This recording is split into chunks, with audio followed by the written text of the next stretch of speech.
Hey guys, welcome to Ryan's Range Report. Today I'm going to go over long-range practical tactical rifles. This is mine here, and usually when I'm online, when I'm looking on different forums and stuff like that, I see a lot of new shooters. I was once a new shooter, and one of the main questions I hear asked is, what kind of rifle do you need to start getting shooting? What type of components are going to be on your rifle? Why do you have this on your rifle? Why don't you have this on your rifle? A lot of questions are kind of repetitive, and then sometimes they don't understand how it's used in these type of competitions. So the type of matches that I shoot, and that's most commonly seen for these type of rifles, is called practical matches or tactical matches. We're engaging targets anywhere from 0 to 1,500 yards. I would say the majority of your targets are inside 800 yards. You're shooting positional. You're shooting in things, under things, over things. You're running from one position to the next. You're having to think on the fly. Some of the targets pop up. Some of the targets, they don't tell you where they're at. I mean, actually every match that you go to is a little different. I'll be honest, it's a little difficult to train for everything. There's a lot of guys out there that do it, and those guys win. There's plenty that you can train for to go out there and have fun. So I'm just going to go over what's on my rifle, and not so much the exact parts that are on them, but the part itself and how it applies to long-range tactical practical shooting. We'll just call it practical shooting for today. So we're just going to start at the front here, and then we'll come all the way to the back. So at the front, I have a muzzle brake. This one's made by Surefire. So a lot of times you'll get asked, well, you're shooting a 260, why do you need a muzzle brake? Well, anytime you can reduce your felt recoil, that's great. But in tactical practical shooting, you're shooting off barricades, you're shooting, like I said, under things, over things, and you want to be able to spot your miss or your impact. You want to see where your bullet's going. If the light's right, you can see the trace all the way into the berm or into the target, and a good muzzle brake, that'll help you stay on target through recoil. Also, it reduces recoil, which is its main job, and that's definitely a plus. But my main reason for having one, especially on something like a 260 and more so on a 308, is that it helps me keep my eye on the target throughout the complete shooting sequence. There's tons of them out there. I've tried a bunch of them. There's some I've really liked, some I didn't like so much. Some of them are really effective, yet some of them, like my little bastard, it makes a huge dust cloud. It's very concussive to the shooter. It's very concussive to the spotter. It's very concussive to everybody next to you. I mean, it does its job, but it also has its own annoyances. I've actually been really happy with this Surefire. I picked it up just on a whim because it's what was in stock locally, and it's been great. It's not too loud. It's not too concussive, but yet I'm really able to stay on target easily. So that's one main reason that you're going to see muzzle brakes on 70 to 80% of the rifles that are out there shooting these type of matches. We'll keep on going down. Well, this is the barrel, obviously. This is a 260. Shooting medium calibers like 243, 260, probably maximum that I see is 300 Win Mag, which is usually the limit. 300 Win Mag is a max, and honestly I hardly ever see it unless it's just something that someone had and they ran it for that day. The reason being goes back to the same reason for the muzzle brake. You're wanting to spot your impacts. You're wanting to have less recoil. These are high BC rounds. They go fast. They cut the wind well. They're decent on barrel life. So it goes right back with the muzzle brake. With the topic of the muzzle brake is that you want to be able to see your shots. You want to be able to engage that next target quickly. And if you're having to come back down on your rifle and get back on target, then that's going to be a problem. There's a ton of load data out there for 260, for 6.5 Creedmoor, 243, 6mm, 6XC, 6 Creedmoor. And now they're even doing things like 6.5 SAUM, which gets you up there with a little bit more recoil, but a lot flatter bullet. You just have to, make your choice in that aspect as of what suits you best.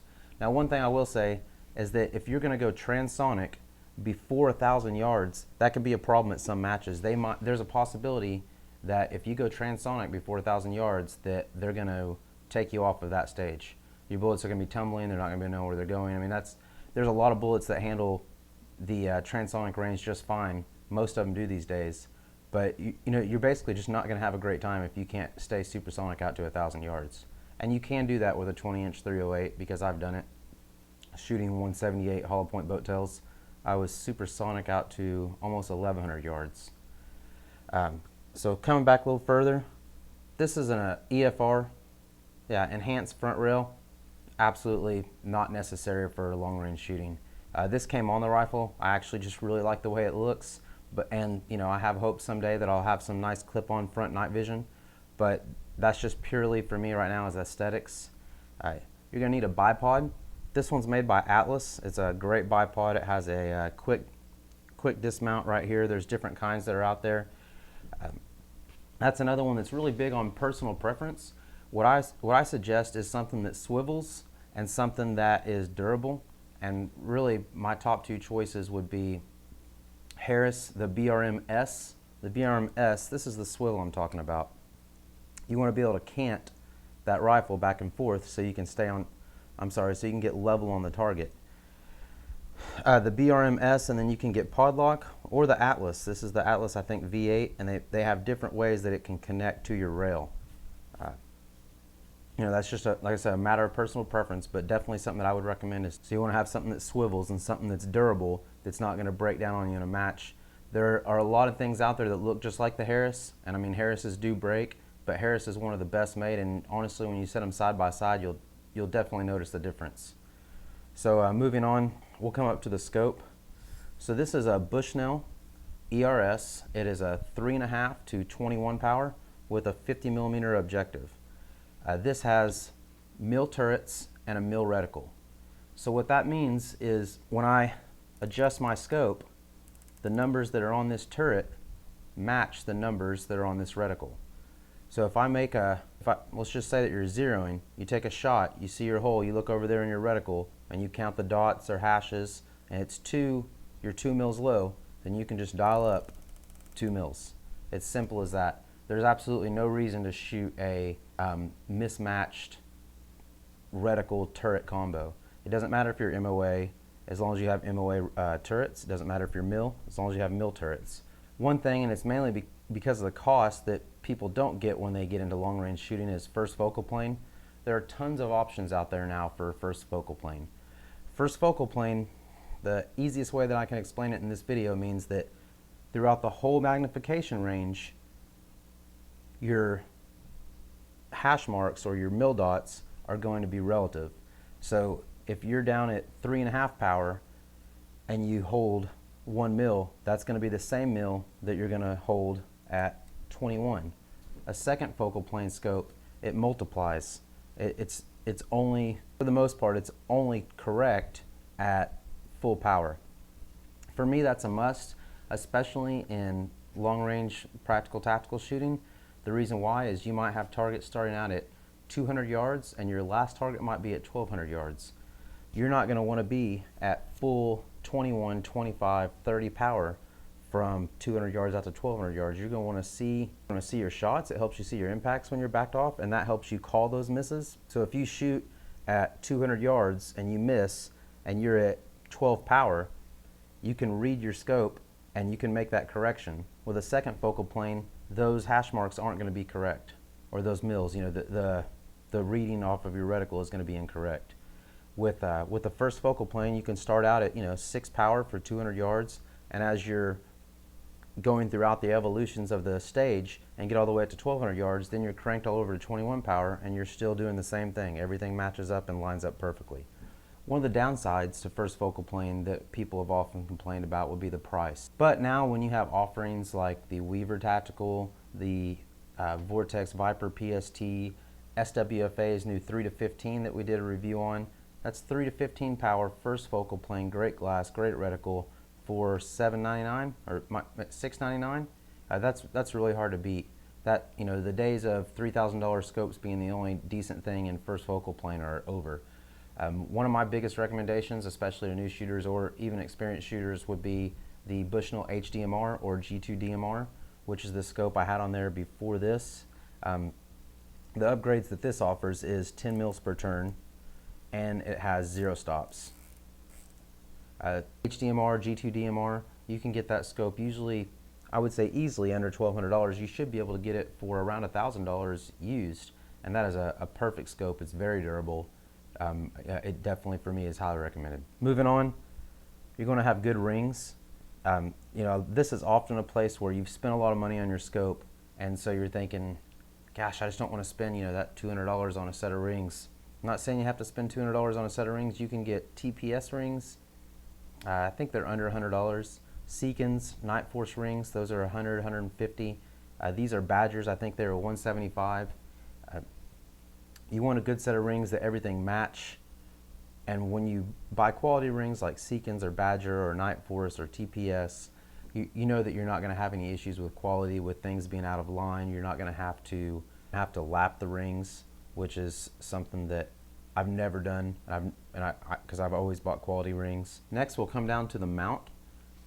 It's almost always recommended that you get a 20 MOA rail.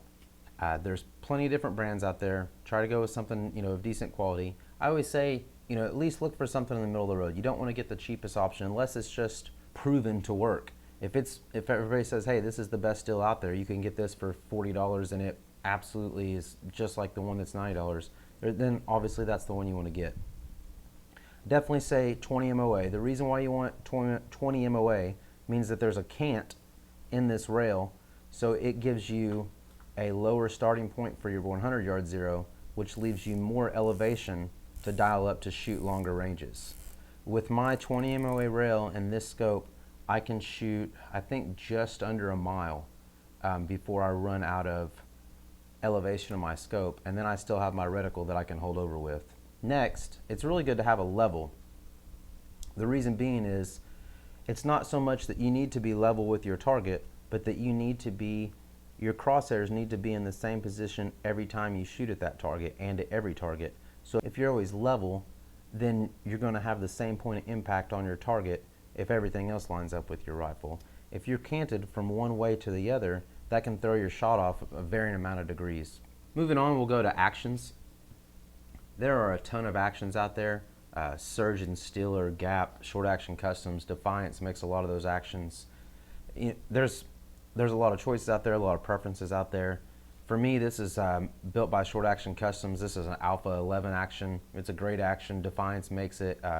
Mark Gordon puts his input on it and has a couple things done to it to his specifications. That's one of the things that Defiance does. I will say that, you know, quality goes a long way. This is definitely a high quality action. It's, you know, it cycles really nice and smooth. I like that it has a side bolt release back here. There's lots of things that I like about it, but the type of action you take to a match isn't going to really, it's not going to matter in the sense of, can I compete with this action? Continuing on, we have a bolt knob here. This is a modified bolt knob, tactical bolt knob, a few different names for it. Just really helps you lift the knob up faster, get a better grip on it. That's about all there is to it. I really like to have them. There's tons of different kind out there. Personal preference for sure. It's not something that you have to have. For me, I always have them on my rifles. We'll come on down here to the trigger. The trigger in this is a Timney 510U. I love Timneys, they're great triggers. Another trigger that people use a lot is Jewel or Uber, I'm not sure the naming on that. I like my trigger set light. I got this down to 1.5 pounds. That's another preference type thing. I actually realized that now you can, if you buy a factory Remington 700, it comes with the X-Mark Pro. I was really dissatisfied on the ability to adjust it. I did some tinkering myself, and I was able to get that pull weight down to my liking for the rifle that I'm shooting it on. So you can definitely try that. And you know, if you're running a custom action, obviously you're going to have to get a trigger for it. Really ask the manufacturer of that action. Some triggers don't mesh well with other actions. I have had issues where I just grabbed an off-the-shelf Timney and stuck it in with a custom action and it didn't work well with it. But Timney addressed that with the 510U. So look for that if you're looking for a trigger for your custom action. Otherwise, there's plenty of others out there, Schillen, Jewel. My camera likes to freeze up on me. So what I was wanting to talk about next is attachable magazines. This is a big one. I noticed that a lot of people weren't sure if they should get, couldn't understand the reasoning behind it. I kind of simply addressed it in the last video we did about what type of gear you'll see at a match. For me, it's an absolute must. I shot my first match without detachable bottom metal. I still had a lot to learn, but the first thing that I learned was that I was at a severe disadvantage without it. Detachable bottom metal, all it means is that you have a magazine that's detachable, just like most semi-automatic rifles, that you can load ammo up with. They come in 5 and 10 round magazines generally. Almost all of them are going to be AICS magazines, which come in 10 and 5 rounds. This is cut for AIAW magazines, which is a 10 round double stack, so it's just a little shorter. So why do you want detachable magazines? Well, a lot of the times in a match, if you start the stage, you're going to have to start with mag out, bolt back. It's a safety thing. So if you have a BDL style bottom metal, you're going to have to load that ammo on the line. With a 45, 60-second par time, you're already at a severe disadvantage. If you have an ADL, I'm pretty sure most match directors aren't going to let you cycle every piece of ammo out of your rifle as you get off the line each time. So you probably have to single feed the whole match. You could do that. I see people do that with, saw a guy at the Vortex Challenge. He had a factory Savage. He just wanted to get out there and shoot. He had a, 1 4-round mag, and then he just kept a sleeve with ammunition in it, and he single fed the rest of the match. He was able to get out there and shoot. He actually did have detachable magazines, but he just had one. So at least he was able to start and stop without having to load on the line. Also, if you have a malfunction, with a magazine, you can just pop this mag out, toss another one in. With a BDL style bottom metal, as I showed you in the last video, those things suck. They don't feed well. Things get jammed up, then you have to dump all of your ammo. You're losing ammo. When the stage is over, if you have any left, you're going to have to unload, show clear. So you're going to have to dump that ammo. It's just something that's going to waste time, make things slower. I would not recommend going out and shooting a match without at least getting some type of detachable bottom metal. I think you can get them all the way down to like $150 now, as you can get detachable bottom metal without a magazine.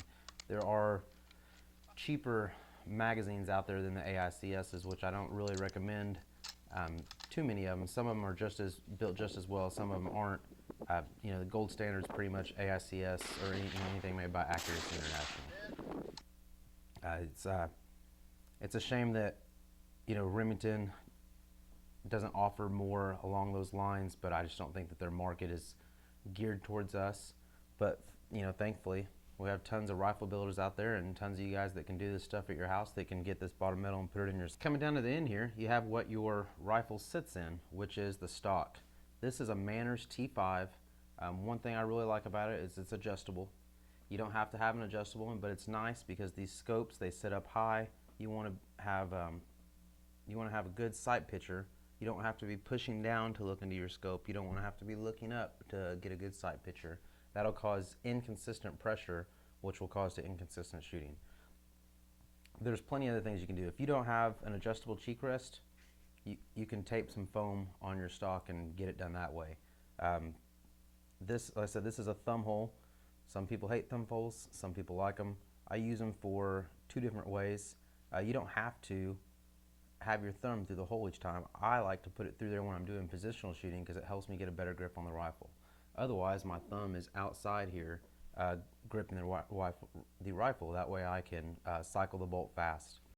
Some stocks are also going to offer adjustable length of pull. This one does not. As far as bedding goes, you can do the bedding yourself. There's gunsmiths that do it. Short Action Customs bedded this when they built the rifle. There are a lot of other options out there. One thing that I really like that I used up until I got this rifle was chassis. I had AICS, I had Manners Mini chassis. What I really like about that is there's no gunsmithing involved. You just get your rifle, you drop it in the chassis, and you torque it down to the correct specs, and you're good to go. Now you might have to have just a couple things modified if you're running a custom action, There's some little things that fit just a little differently, with say a short action customs action or a surgeon action. Usually you have to have them cut out for that. I think Pierce, I had a Pierce action, and they claim that you can just drop it right in any stock, and I did. I just dropped it in another stock that was built for, it was a Manners mini chassis, and it dropped right in without any modifications. So like I said, any gunsmith should be able to bet it for you, but there's a lot of different ways of betting. That's entirely up to you. You don't have to have a rifle bedded to go to a match, and that's what this video is about. But if you want to be consistent and you want to be accurate, I definitely recommend having a chassis, or to have your rifle bedded correctly where you're free floating, where consistency is key. That's basically long and short of it, so I don't ramble on here. You want, from when you fire one shot to when you fire the next shot, you want it to be consistent. You don't want things moving, you don't want things shifting. That's why you buy good components. That's why you torque things down. That's why you torque them down correctly. So from one end of the rifle to the other, if you're consistent, then you're going to have more consistent shots. Nothing on this rifle is going to beat good training, and I've learned that as well. But having the right tool for the job absolutely helps. One last thing, you definitely don't want to forget this, is a sling. This sling is made by Tab. There are a few others out there. This has a cuff, that way you can shoot slung, and it also has where it's quick to detach, and these are built with the flush cups that are here on the side, so it snaps in. And main thing you want is a sling so you can carry this thing around while you're at matches. You don't just want to be dragging around by the scope or holding it on by the barrel, especially when you want to have free hands. You want to be able to walk with it free-handed, and that's also a requirement in a lot of matches. They say you need to be hands-free of the rifle while you're transitioning from one stage to the next. But I said Tab's probably the absolute most common out there. It's a great product. There's plenty of different choices out there. You don't have to have flush cups. It does really help when you're carrying it. So just you can look into whatever type of sling you want to get. Just definitely wanted to mention that they're very commonly seen at matches, and they have a very good use there. So I think that about covers what's on my rifle. I said there's a lot of other choices out there, but basically what I was going over is the types of things that you're going to see on rifles and how they help you out at matches. I really hope you enjoyed this video. I said I'm really trying to push more towards the long-range shooter that wants to get out there and shoot matches, or even if you're just shooting for fun, to be able to learn, to be able to advance. I was just really fortunate enough to meet some really good people over the last couple years that have just done tons to help me improve, to help me make the right choices on things. And so that's really the main reason I started this channel, is just to pass that knowledge along. If you like what you see here, please subscribe. You can check us out on Facebook, Ryan's Range Report. If there's anything that you want to see or anything that you'd like me to do a video on, just drop us a little message or drop us a comment in the comment bar, and we'll definitely respond. The biggest thing that I got from users on Reddit was reloading, and I'm trying to work up a plan on how to put that all into a video. It's actually, that would be a multi-part video with lots of things involved, so I'm just trying to have a big game plan for that. Most of these I just sit down, I hit the record button, and I just speak off the top of my head. So again, thanks for watching. Make sure you're out there being safe, and if you have any questions or if you're looking for matches, just shoot us a message in here. You can find them on Sniper's Hide, that has a tactical matches section. There's a lot of places that have club series. Like if you're in Texas, you can look up Texas Precision Rifle Club. A lot of the information for matches are on tacticalmatches.com. Those are really the main two that I can think of right now that give lots of information for this type of shooting and will help you find out where those matches are.